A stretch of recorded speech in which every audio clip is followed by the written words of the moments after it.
HITC Sport. Alright, Chelsea fans right now are in a state of utter depression. He's gone. This, to be honest with you guys, is a really painful video to make. It's going to take a long time for me to get over this. The best player to ever play for Chelsea Football Club sacked. It's tearing me apart right now. I feel like I've lost connection with my club. I was actually on the brink of tears when I saw the news on Sky Sport. Oh, I'm almost going to cry. This is a hateful club.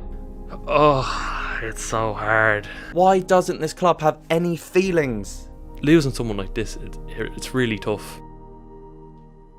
I don't know what to say anymore. You'd swear these guys are being dumped on the spot. That's the face of a guy who just came home to find his suitcase on the porch and being told he's lost custody of the kids. Losing someone like this, it's like losing your dad or something. Christ above, you'd swear Lampard had been hit by a bus. Look at this guy, paying tribute to his fallen manager by spending 2 hours wearing his shirt back to front. Oh lads, for the last 24 hours, Chelsea fans moaning about the decision to sack Frank Lampard. As if sacking managers hasn't been part of your personality for the last 20 years. The epicenter of the club is poison. Roman Abramovich is seen as Chelsea's saviour, and rightly so. But let's not sit here and just pretend that he doesn't have the patience of a pregnant Simon Cowell. We wanted to get away from the sacking culture.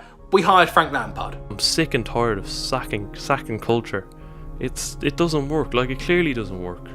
And, you know, it's worked over the last 20 years. Yes!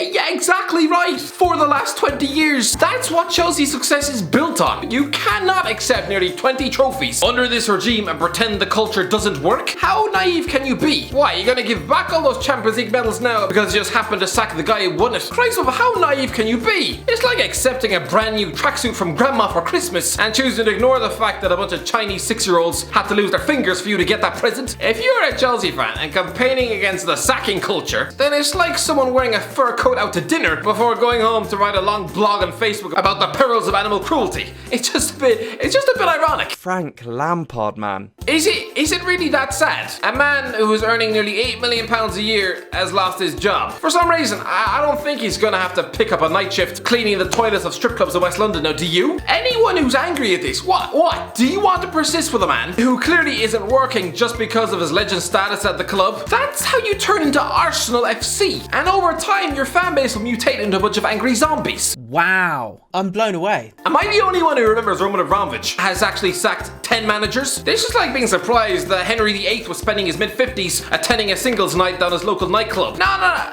The man's had 6 divorces. You're not going to be shocked when you hear he's dumped the latest one for spilling milk on his rug. Listen, the reason this probably feels like every Chelsea fan has just been punched in the kidneys is because it's Frank Lampard, the world-class midfielder, arguably the best player in the club's history. And so yeah, it does seem a bit weird to sack a person who should arguably have a statue built outside the ground. But please, you have to separate the world-class player from the guy making decisions in the dugout. Lampard's managerial CV prior to taking this job was on par with Steve Cooper, you know, the Swansea manager who also failed in the playoffs in his first ever season. So you reckon if Chelsea were sacking Cooper after 6 defeats in a month, do you reckon these fans would be resembling a bunch of One Direction fans who've just been told that Zayn isn't coming back? No, they'd be dancing in the street. Just because you are world class at one job in a particular company doesn't give you free reign to try your hand at every other position in the place.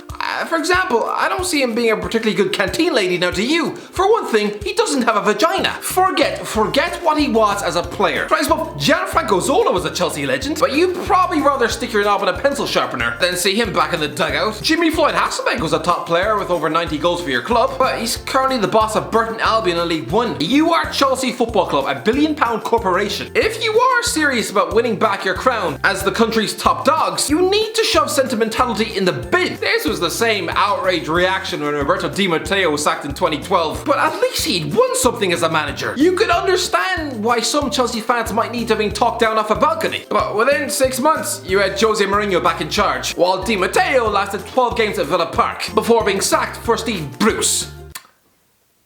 If you had your way, Di Matteo would still be at the club, and you'd probably be lying halfway down the championship, with players queuing up to drown themselves in the canteen toilets. Right, let's take a look at some of the reasons for Lampard's dismissal, as reported by the hipster's holy grail that is The Athletic. Frank Lampard's relationship with influential director Marina Granovsky had deteriorated.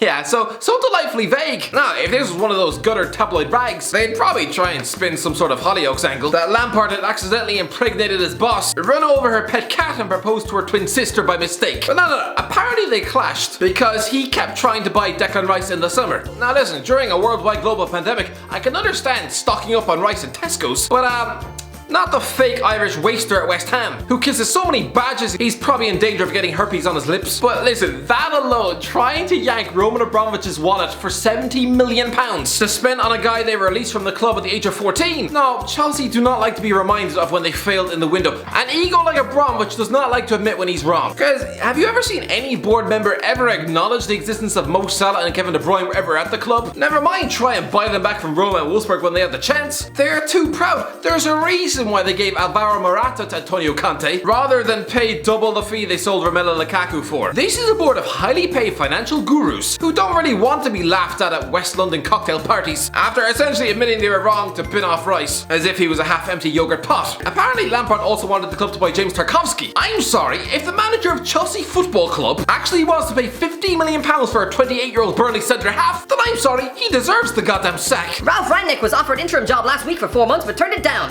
What is it with Chelsea and the word interim? So I guess Gus Hiddink was too busy cleaning his belly button in the bath then, right? But what this shows is that it clearly wasn't a case of Chelsea just being seduced by Thomas Tuchel. No, this was a case of we need anyone but Lampard. Because Rannick is a fella who's been working for Red Bull so long, I'm pretty sure his veins are now filled with sugar, caffeine, and failed promises. I mean, Red Bull says it gives you wings. All I got was a pounding headache and 7 hours on the toilet. Calls were made in recent weeks to sound out Leipzig's Julian Nagelsmann. Again, how is this allowed to happen in modern day football? Blatantly going behind your manager's back like this. It's a bit like having a quick scan of Tinder to see if it's worth dumping your wife. Some players complain about lack of tactical instruction and not spoken to for months. Yeah, imagine if this was Antonio Conte, Maurizio Sarri, or just anyone who didn't have an emotional connection with the fans and not being spoken to for months.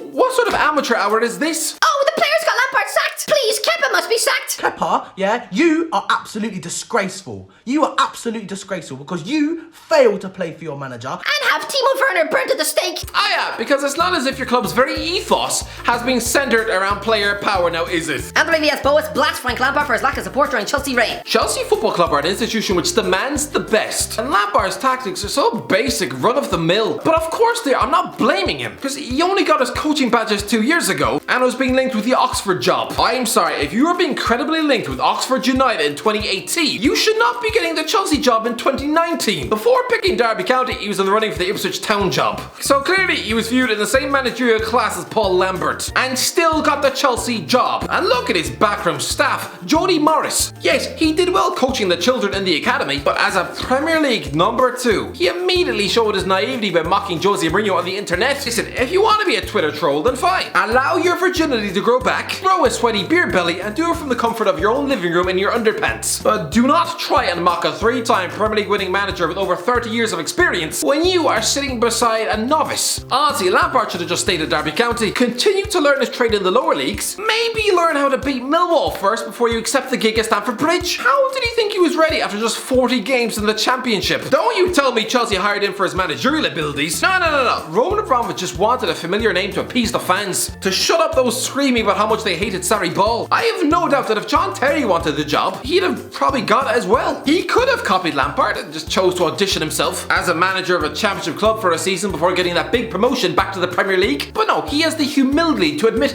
that he doesn't know it all yet and that he wants to learn under a former Walsall coach before targeting a management gig in the next 5 years. 5 years of learning. He is playing the long game. That's the more sensible route. He knows that if he went in for it now, he'd be an unprepared, naive bag of candle wax with the tactical acumen of a block of Swiss cheese. Lads, Lampard is one with an IQ of 150, just 10 points less than Stephen Hawking. Terry, by contrast, looks like the type of guy who wouldn't be able to locate Mexico on a map. Yes, his name is JT, sharing the same initials as another superstar like Justin Timberlake, but no, I'm thinking he has the brains of Joey Tribbiani. You know, a fellow who thinks with his knob and has a brain made of shepherd's pie, and yet he is the one making better career decisions right now. Because honestly, what is the point of Frank Lampard anymore? Don't get me wrong, I loved him as a player, but what does he do now? His entire management career was geared towards eventually becoming the Chelsea manager, and now it's done at the age of 42. Great, so what's he supposed to do with the next 50 years of his life? Mow the lawn, drink cheap shots of Russian vodka out of his dog's belly button while watching morning reruns of Loose Women? That's just his reality now. Waking up, pouring a sad bowl of cornflakes, and listening to his wife debate with Stacey Solomon on whether or not dad bods are in vogue. But can you really see him stepping back into the championship with Sheffield Wednesday? No, his life's ambition was to be Chelsea boss, not to be the next Tony Pulis. But am I the only one that's thinking that in rushing his career by jumping to the pinnacle far too early, just a case of arrogance? It's like Jake Paul. Give it 5 years of seasoned exhibition boxing matches, then yeah, maybe then he might stand half a chance of beating Conor McGregor. But the fella wants to fight him in April, when his boxing CV consists of beating Deji, a FIFA YouTuber, and a basketball dwarf. I promise you, by rushing ahead and demanding a fight with McGregor now, I promise you, he'd have his face turned into wet lasagna, and would probably lose one chunk of his brain. And so that's exactly what it was like for Lampard. Stepping into the cutthroat world of Chelsea Football Club, based on minimal experience, when world-class coaches be routinely disposed of before you, it was arrogant to assume because he was a world-class player that he could automatically make that seamless transition into world-class manager the minute he set foot in a Premier League dugout. No wonder the likes of Sol Campbell are furious at having to prove their worth at Macclesfield and Southend, when media darlings like Lampard arrive at Stamford Bridge with a silver spoon in his mouth. I do firmly believe still that Frank Lampard is destined to become a top-class manager. Based on what? Because you want it to be? If your heart is pure, magical things will happen? No, it's not Santa Claus. There is no shred of evidence to suggest that Lampard is on course to be a world-class manager. Wake up! Since when did 8th in the league by February